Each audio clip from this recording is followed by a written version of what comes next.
Saya malu ketika ada seorang Romo Katolik itu kemarin ngomong di depan MK itu bicara tentang etika. Dalam hati saya, dan saya tanya ke semua grup yang dimana itu ada tokoh-tokoh Islam. Kemana ulama kita? Kenapa yang berani ngomong tentang etika itu orang Katolik? Gak ada orang Islam bicara tentang itu. Gak ada tokoh ormas Islam. Gak ada ulama bicara tentang etika. Kenapa kita dapat kuliah tentang etika dari orang Katolik? Padahal ini negara Muslim terbesar.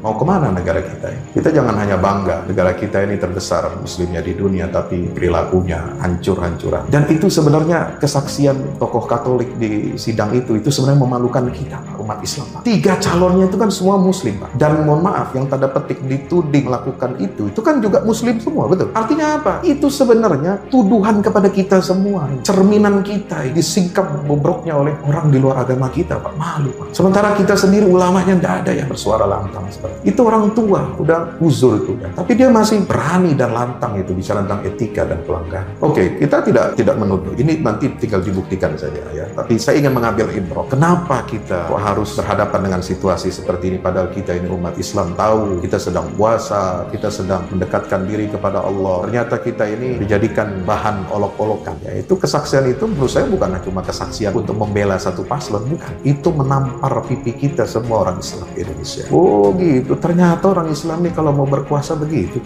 Malu loh, Pak. Ayo dong kita perbaiki. Persoalan etika dan kejujuran itu bukan masalah politik menurut saya. Ini kita bicara hati nurani, kita bicara marwah agama Islam yang dipertaruhkan. Itu saja kepentingan kita. Kalau kita mendiamkan ini semua bahaya. Maka itu kita harus saling tawasaw bil haq, tawasaw bis sabr. Saling mengingatkan, menasehati dalam kebenaran, dan saling menasehati dengan kesabaran.